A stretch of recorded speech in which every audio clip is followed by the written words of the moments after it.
कश्मीर को लेकर पाकिस्तान के पाप का खुलासा।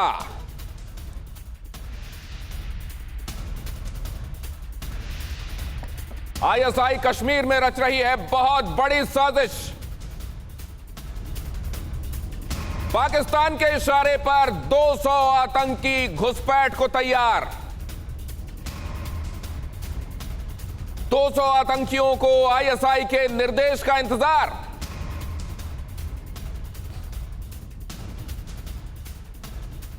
अफगानिस्तान में जो गड़बड़ न जाने कितने दशकों से चल रही है, वहां हर जगह आप आईएसआई को पाएंगे। और आज भी जब वहां सरकार बनाने का काम चल रहा है तो देखा जा रहा है कि तालिबान के अलग अलग फैक्शंस के बीच में संघर्ष चल रहा है।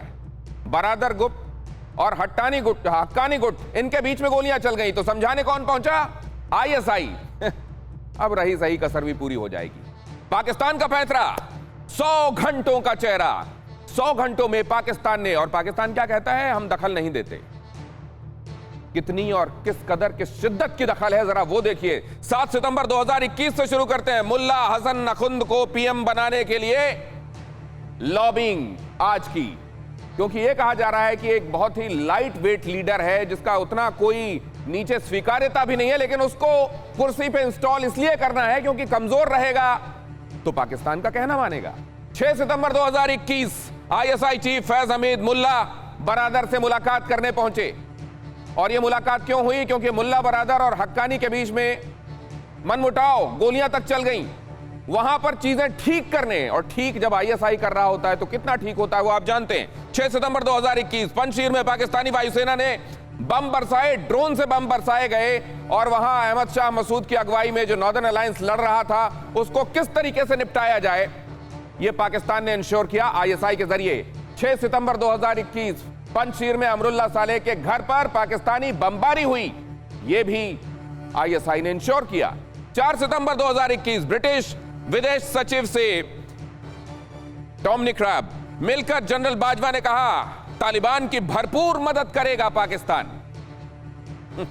तालिबान की भरपूर मदद तो अब सार्वजनिक रूप से स्वीकार भी की जा रही है। यह बात और है कि उसने ही मदद की कि तालिबान वहां पहुंच पाया जहां पर आज वो है। और जाहिर है उसके सब्र और उसके इतने दिनों की मेहनत का फल अब लगा हुआ दिखाई दे रहा है। तो वो तोड़े क्यों नहीं? तालिबान के यार अब पहचानने में मुश्किल नहीं होगी आपको। आईएसआई, बाजवा, इमरान, ये पाकिस्तान के तीनों सो कॉल्ड स्टेट एक्टर्स कैसे तालिबान और अफगानिस्तान के मामलों में मदाखलत कर रहे हैं।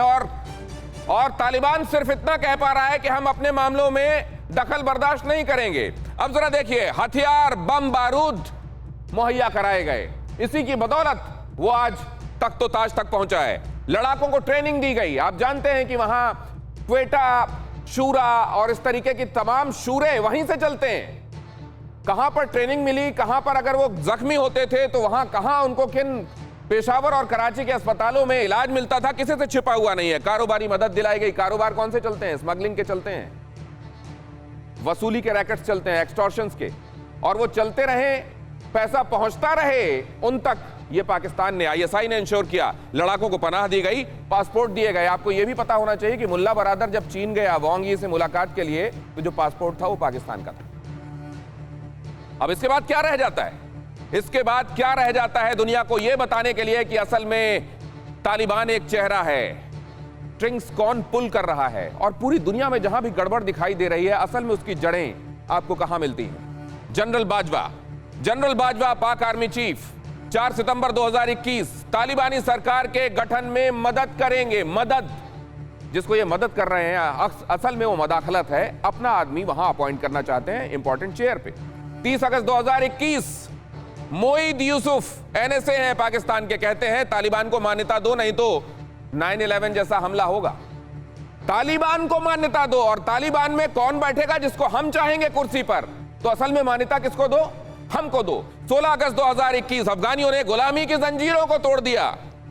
ये साहब सबसे पहला, और ये किसमें कह रहे थे आपको बता दूं, पहली कक्षा से 5वीं कक्षा तक के बच्चों के लिए एक यूनिफाइड वहां प्रोग्राम चलाया जा रहा है पाकिस्तान में। उन बच्चों को संबोधित करते हुए कह रहे थे कि अफगानिस्तान ने तो आज गुलामी की जंजीरें तोड़ दी जब तालिबान वहां काबिज हो गया। तो ये अपने बच्चों को क्या सिखा रहे हैं और क्या संदेश दे रहे हैं, और फ्यूचर जनरेशन भी पाकिस्तान में कैसी होंगी, इसका अंदाजा आप लगा सकते हैं। तो सवाल फिर ये है, इस सवाल को पूरी दुनिया ध्यान से सुन ले और वक्त रहते इसका जवाब भी तलाश ले। क्या तालिबान से ज्यादा खतरनाक पाकिस्तान है? क्योंकि एक्चुअली तालिबान जो आपको दिखाई दे रहा है वो फसाद है, वो आवरण है, वो मुखौटा है। असल में तो उसके पीछे पाकिस्तान ही है। और दुनिया में जब जब जहां जहां गड़बड़ हुई है, क्या इन्वेस्टिगेशंस के बाद उसके तार, उसके जड़ आखिरकार पाकिस्तान में नहीं निकली? और अगर ऐसा है तो क्या पाकिस्तान का इलाज कर देने से आतंक का इलाज हो जाएगा?